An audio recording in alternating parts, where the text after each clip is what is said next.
Record it. Okay, Ms. Nermin. So we were reposed. Let's move on. Go ahead and continue. Unlimited generosity and liberality desire to bestow infinite bounty and kindness which require infinite gratitude. Okay, which requires infinite gratitude, right? Um, yeah. So this is the two poles. God gives, we are grateful.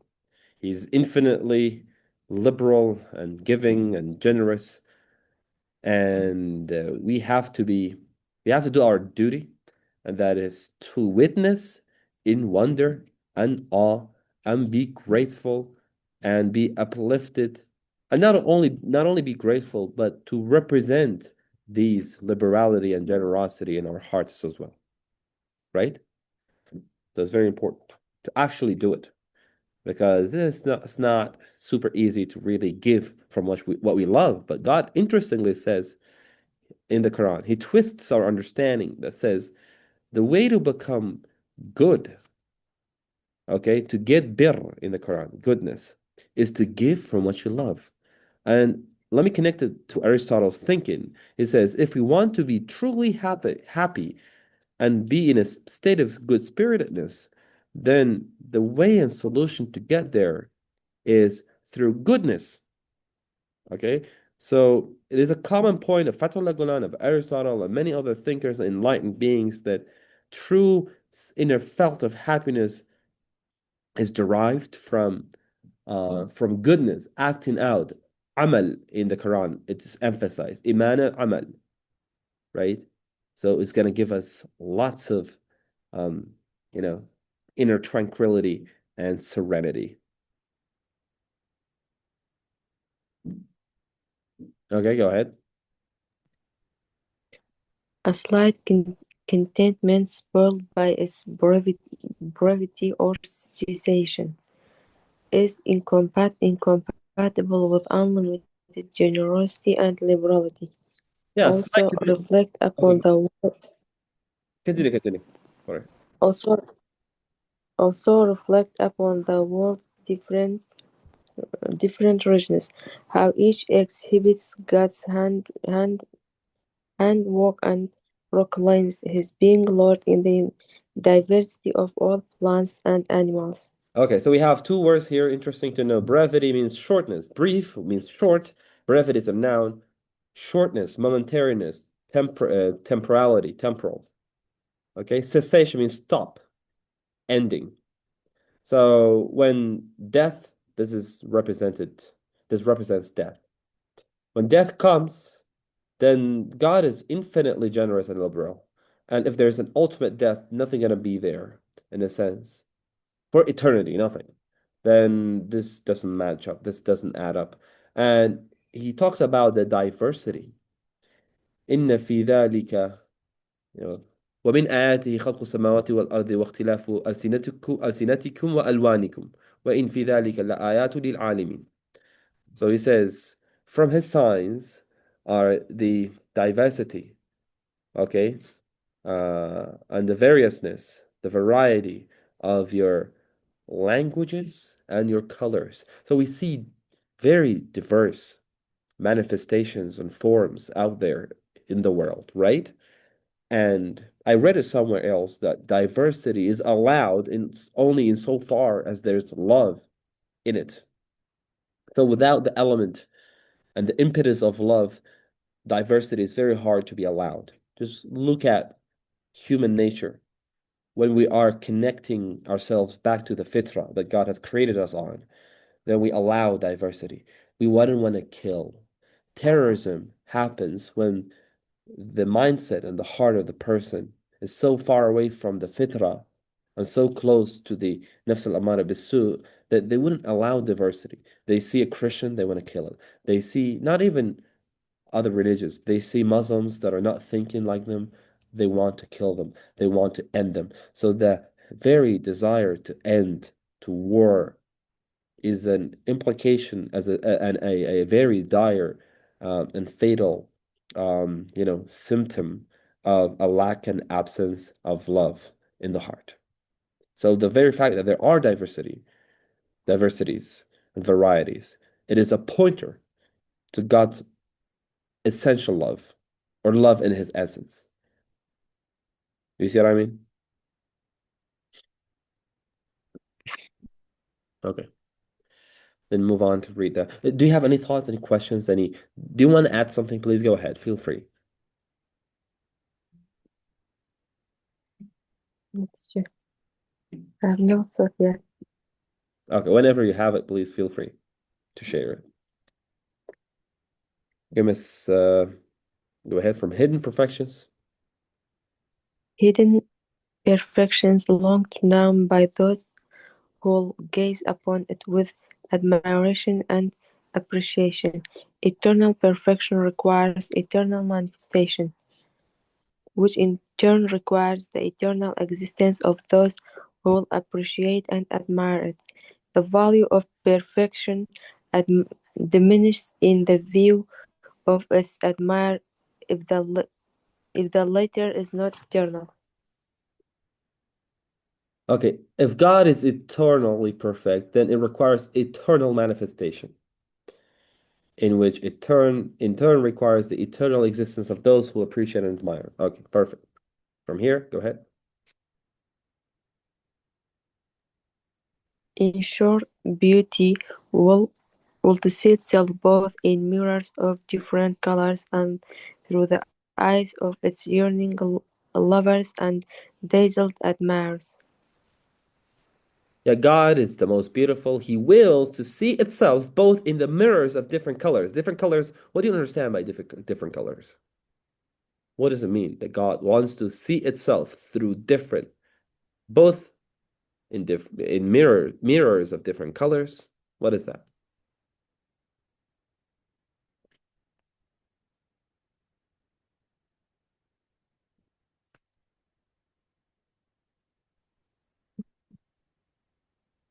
It I'm means, not sure, but okay, go ahead. I think it mean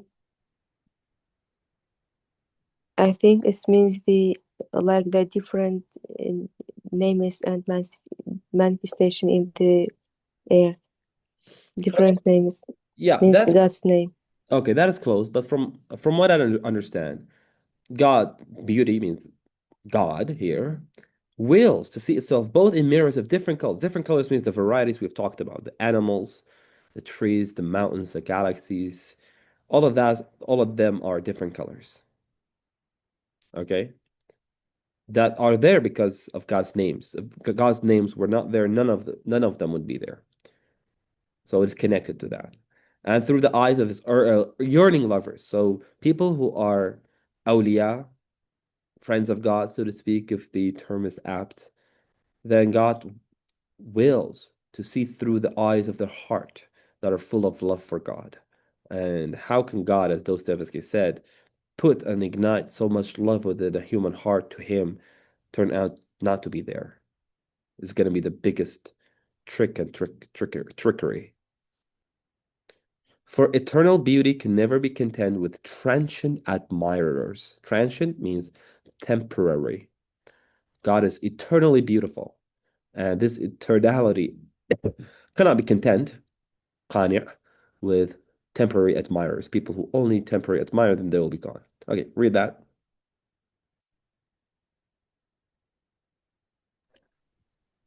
While all beings that act as mirror for divine beauty continually depart and disappear, others, others succeed them, manifesting in their forms and features the same beauty.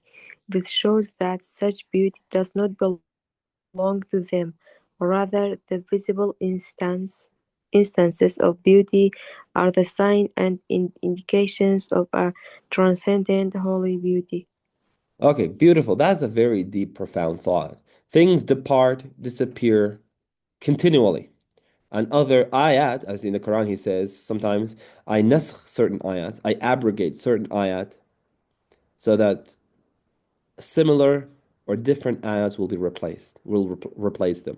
People take that as ayat in the Quran, but it's actually, if you think about it, it is true to the ayat of the big book of the universe, right?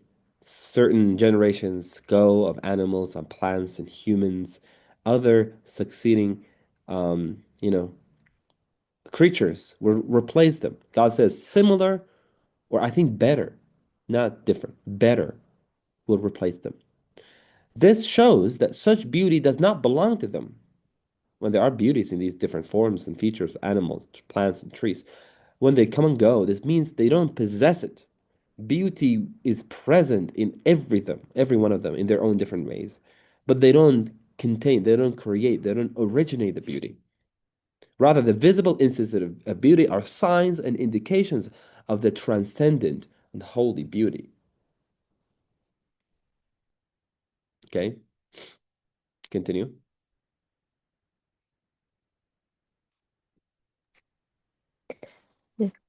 A, a finite, finite, Finite.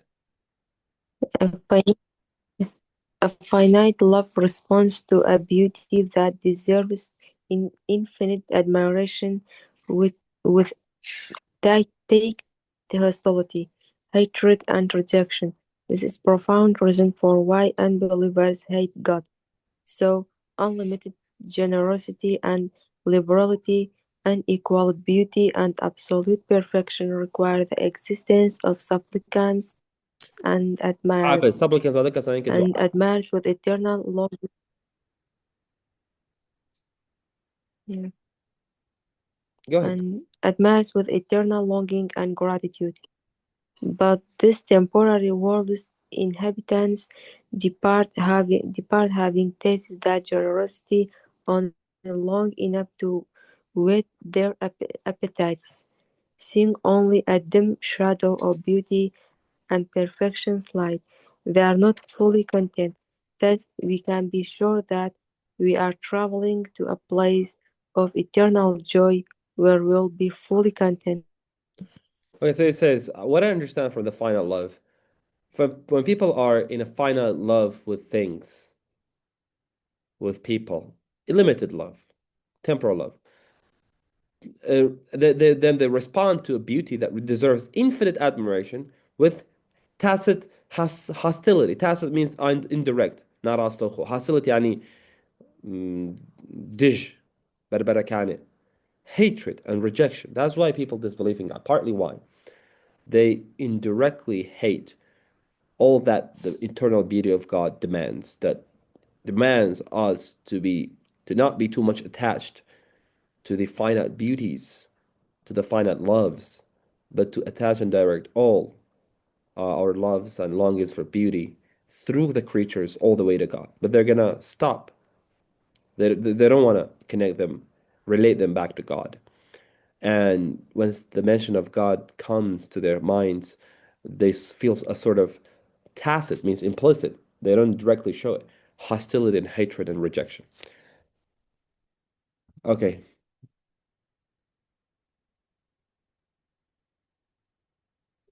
continue.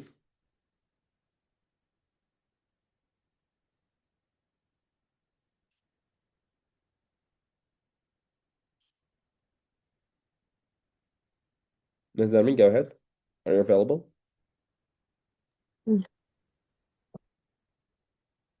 Yes, chef. His pitching. Petitioning. He's petitioning for so an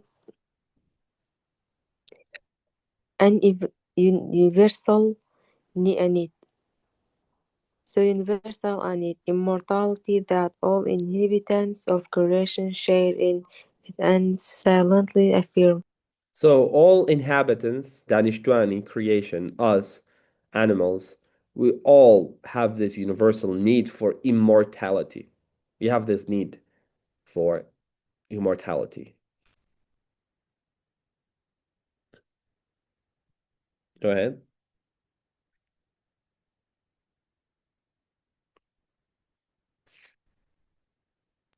Yeah, Go ahead. from he asks for eternal happiness for himself and all believers, for eternity and paradise.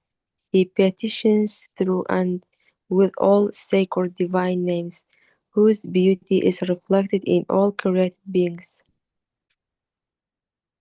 Yes. Okay. He petition means he asks, he implores, you know, he calls through and with all the sacred divine names, whose beauty is reflected in all created beings. Okay. How could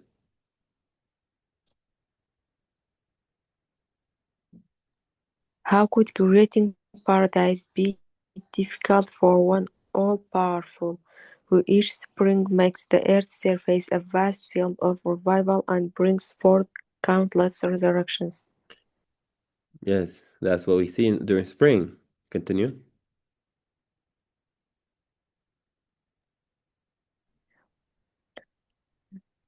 Would, would the all-sustaining Lord hear and grant the most insignificant desire, but reviews the greatest and most important desire as worthless?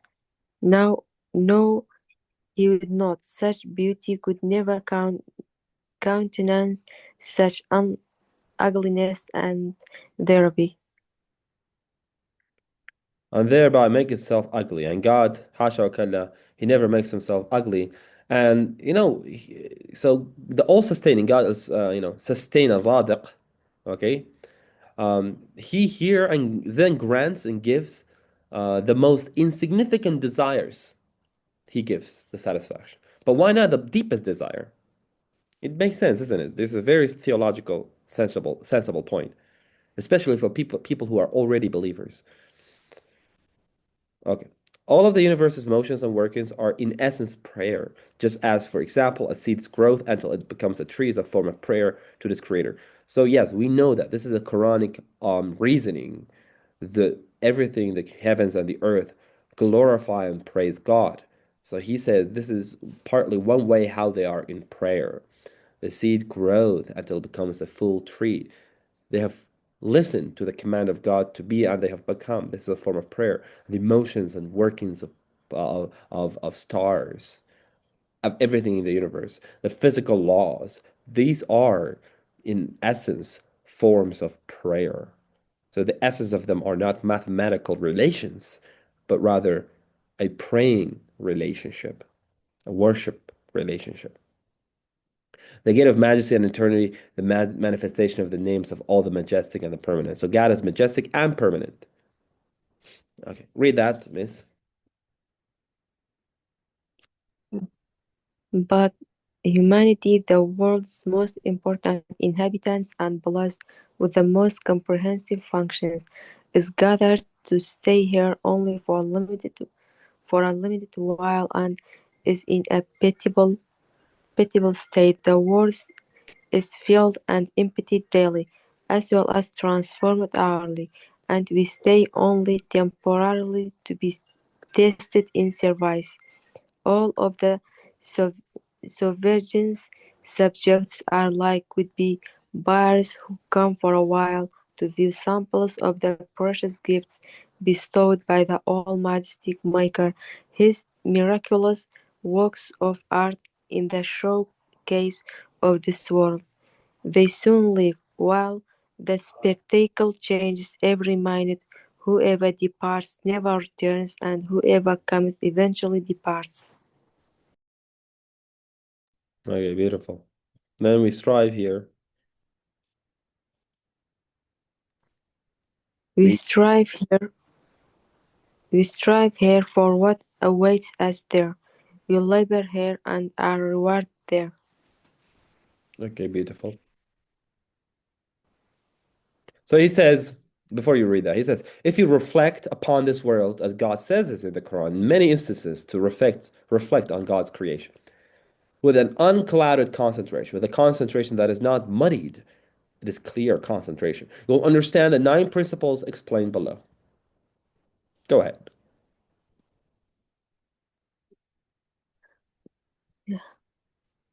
This principle, this world, the caravanserais, neither exist nor assume this shapeably, shape, sh- shape this shape by itself. Rather, it's a well-constructed hostly wisely designed to receive the caravan of being that constantly arrive, stay for a while, and then leave. Yeah, it's very beautiful. Before you move on, it says, this is a well-constructed hostelry, wisely designed to receive the caravan of beings. The caravan, Karwani Habokan, me, you, friends, humans, animals, trees, and everything. They receive it, isn't it? Look at the oxygen. Look at the trees and the process of photosynthesis. It's like the place is already in the set conditions for in order for to receive us, right? I mean, we have the greenhouse effect, we talked about it, that traps heat, otherwise we wouldn't be able to live. We have the photosynthesis that it needs, the trees need, their food is, so to speak, they are dependent on the carbon dioxide to transform this apparent ugly thing with the sunlight in order to create oxygen and food for themselves and oxygen for us, isn't it? So intricate. Second principle. Second principle: we are guests here, invited to the abode of peace by our all-generous Lord. Okay, invited. So we're Mm. not thrown.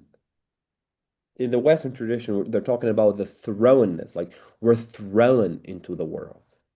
I would rather choose invited to the world. You see the two distinctions. Third Yeah. principle. Third principle: you will understand that this world's adornments are not are not merely for the sake of enjoyment, as they are temporary, like your life being short. They give in pain upon separation. They give you a taste, rouse your appetite, but never satisfy you. So they are here only to instruct in wisdom, to arouse gratitude, and to encourage us to seek the permanent originals of which they are copies. In short, they are for exalted goals, for beyond themselves. Okay, it's very beautiful. Maybe some people say, okay, you know, the world's bounties, they give us a taste, the foods and all the other desires. They give us a taste, rouse our appetite, ishtiyaman akato orushene, but we're never fully satisfied. Means that we'll never be fully satisfied with the deep need that we have for immortality, right? Right? That would be an objection. So just as we see, none of our desires are fully satisfied, isn't it? We are only in need until we die. We have the desire of food, we have a taste, our appetite is frozen, we get satisfied, but we're never fully satisfied. So you can take it both ways. You can take it as no desires will be fully satisfied. Even the desire for eternal life, it will remain there unsatisfied. But here it says this observation could be read through these two different edges. You can also see it that they are here to instruct in wisdom, because nothing that is God's, that is from God, is wisdomless, so to speak. So it is there only to instruct in wisdom, to arouse our gratitude, and to encourage us to seek the permanent originals, to not be too much attached, of which they are copies. They're like shadows of the real. In short, they're for exalted goals far beyond themselves. So they're partly about themselves. When you are eating an apple, it is 1% about satisfying your desire. It is 99% about showing all the artistry of God's names and attributes.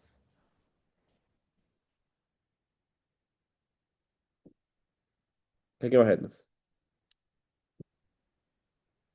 Everything exists for many purposes, and numerous effects result from it. These purposes and effects are not, as the misguided suppose, related only to this world and to their to their own selves. Rather, they relate to these three categories. The first and the most exalted pertains to the Creator, namely, to present to the pre-eternal witness view the splendidly adorned, adorned wonders he has attached to each thing, as if for a military parade. Military parade. The most fleeting existence suffices for the realization of this purpose. Indeed, the mere potentiality for existence suffices. The purpose is fully realized, for example, by fragile creatures that swiftly perish, and by seeds and kernels, each a each a masterpiece that never flow or bear fruit. Their existence is never trained by vanity and futility. This means the primary purpose of all things is to display by their very being the miracles of their maker's power and works of his art, presenting them to his view. Thus, should I continue, teacher? Yeah, so far, so what he's saying is very profound. Again, everything, the first and most exalted pertains and relates to the Creator. Everything that there is, it points to the Creator more than to itself, namely to present to the pre-eternal witness view, means pre-eternal means God's witness view, the splendidly adorned wanderers he has attached to each thing, as if for a military purpose. And he says the most fleeting, temporary existence of let's say, of a butterfly suffices, means it's enough for the realization, for the actualization of this purpose to represent to God and their pictures captured of their existence. So it is not forgotten or neglected. Indeed, the mere potentiality that they could exist suffices, is enough for them to be meaningful. You may say, a butterfly is so cute and beautiful after a few days. There's none of that butterfly that's left. And the mere fact that they had a potential, even if they didn't come to being, the potential, the possibility to exist means God has looked at you, found you as worthy to be a possible loci to be manifested in the world of actuality. You see? Okay, continue. The second category. The second category pertains to conscious اما conscious being. کاتگوری هشتێک دار بەرد مرۆڤ هەشتێک لەمانە بەندە بە خوا یەکەم جار خی گەورە سیرێکە ئەی بینێ هەرێکە خی گەورە لای لێ کردوتەوە ئەوە مانایەکی زۆر گەوری پێدا دووەم کاتگۆری The second category pertains to conscious being. Everything is like a truth-bearing missive, massive missive or missive means يعني وەکو مەسەجە missive or artistic poem, or a wise word of the all-majestic Maker offered to angels and jinn, humanity and animals, inviting them to read them. To read them, everything is an object for the contemplation and instruction of every conscious being that look upon it. Yeah, everything you see is invitable, is invites you to read them. You can see a tree, you see the treeness of it. It has branches, stems, trunks, roots, leaves, and every other little details of a tree. But you're not going to see these details. You're not going to be confused. You can actually see a tree in many trees, the treeness of a tree. Invites you. It is intelligible. It is understandable. The question is, and Albert Einstein said, the only incomprehensible thing about the universe is it is comprehensibility. Let me say it again. Another word. The only unintelligible thing about the universe is it is intelligibility. تاکە شتێک کە نەتوانی لی تێبگەی دەربارەی گردون ئەوەیە کە ئەتوانی لی تێبگەی چۆن ئەکرێ ئەم گردونە وا دروستکرا وا بێت کە بۆ ئاگای و کۆنشسنەسی ئێمە بتوانین لی تێبگەین. The third category. The third category relates to the things themselves Yeah. and consists Yeah, read it until Ford. Comfort. and consists of such minor effects as the experience of pleasure and joy, of a being with some degree of permanence and comfort. Okay, so the third category of a thing, of a food, of anything, is the experience of pleasure and joy. You eat the food and you experience pleasure and joy. And this is very, very little part of it. That's not why the food is there. That's not why your stomach is there. It's just a little part of the picture. In one respect, In one respect, liberality and generosity predominate, and the name the all generous is manifested. For example, fruits and grains are beyond rec- reckoning means reckoning, counting, yeah, counting. reckoning and manifest this name. But in the universal purpose, things are made to serve the name. The all wise is manifested. Mm, John. Okay, continue. This universal purpose demonstrates an infinite wisdom and economy. Infinite wisdom and infinite generosity are thus correlated despite their apparent opposition. So we have infinite wisdom and infinite economy. Infinite wisdom and infinite generosity are thus correlated, despite apparently they're opposite. Like God is wise, but why are there so infinite things?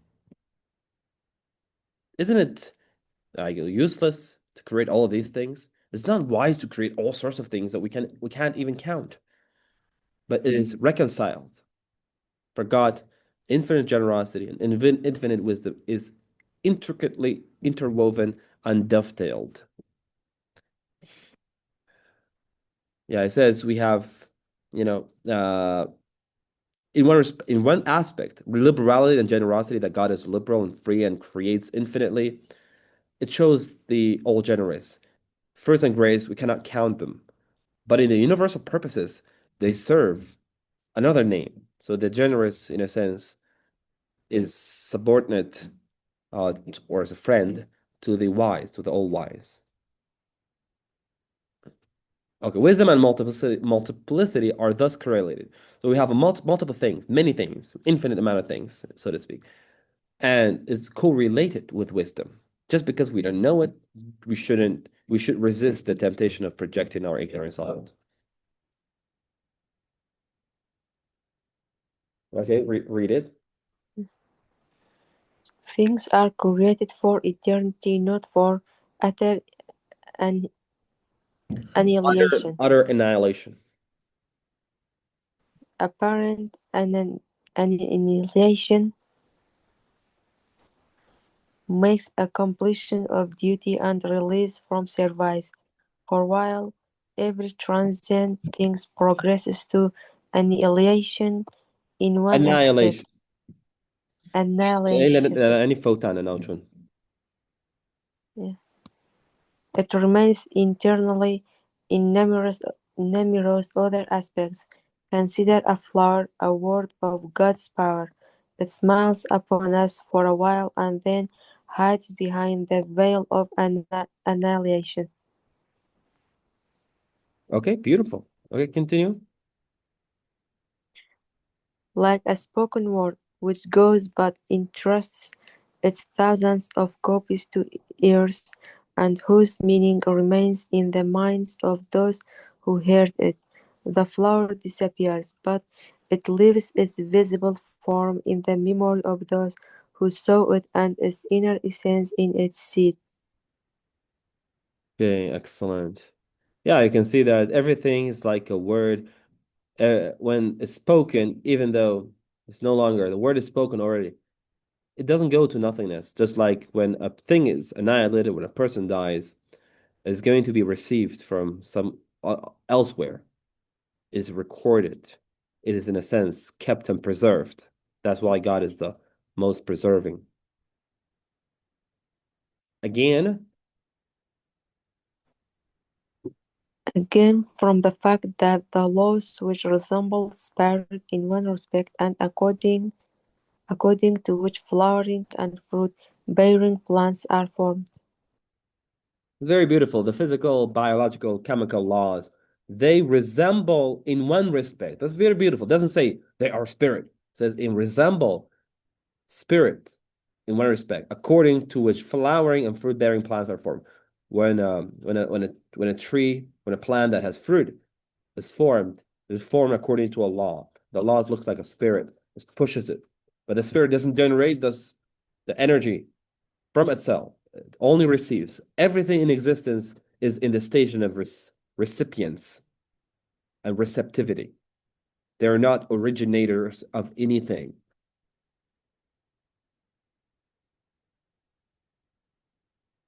قُلْ هُوَ اللَّهُ أَحَدٌ اللَّهُ الصَّمَدُ. Samad is one of his names. God is the besought. Everything beseeches God.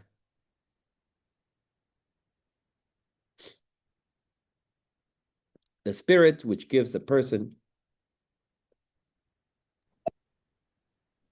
The spirit which gives each person a most exalted and comprehensive nature is like a conscious and luminous law issuing, issuing from the divine command and clothed in external sensible existence. yes, it's talking about the soul. The spirit, the soul, it gives us the exalted nature that we have. And it's like a conscious law coming from min alam al-amr, min amri rabbi is in the Quran. The soul is from the divine command. It's a command from God, from the divine. And clothed and given an external sensible experience, the body. Sixth principle. We have not been left to wander at all, like a loosely tethered animal pasturing where it pleases. Our deeds are photographed, photographed and recorded with their consequences being preserved for the day when we will have to account for them. Exactly. Okay.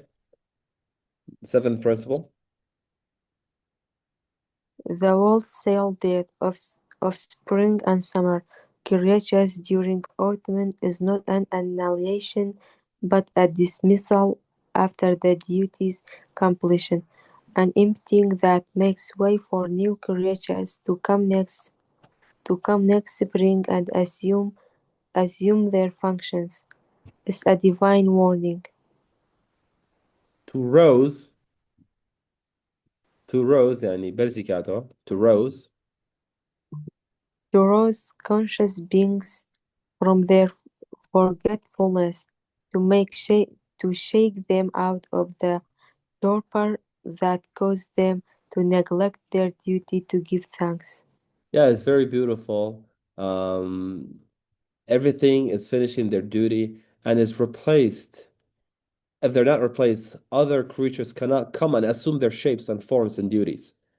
And it reminds us to wake up from the torpor, from the forgetfulness of the life and the allure of worldly life. Okay, Ms. Darmin, we've come to a halt. We're going to start from page 93. I hope it was of benefit for both of us and for the ones who are going to look at the recording later. And inshallah, it's going to increase our iman and spirituality and live a life that is based on proper sound reasoning that is Quranic based. And may Allah accept our seeking of knowledge and make us continue on the path of knowledge. Allah, thank you, teacher. Definitely, miss. So take care. We'll continue next week, inshallah. Have a great day. Sure. Thank you.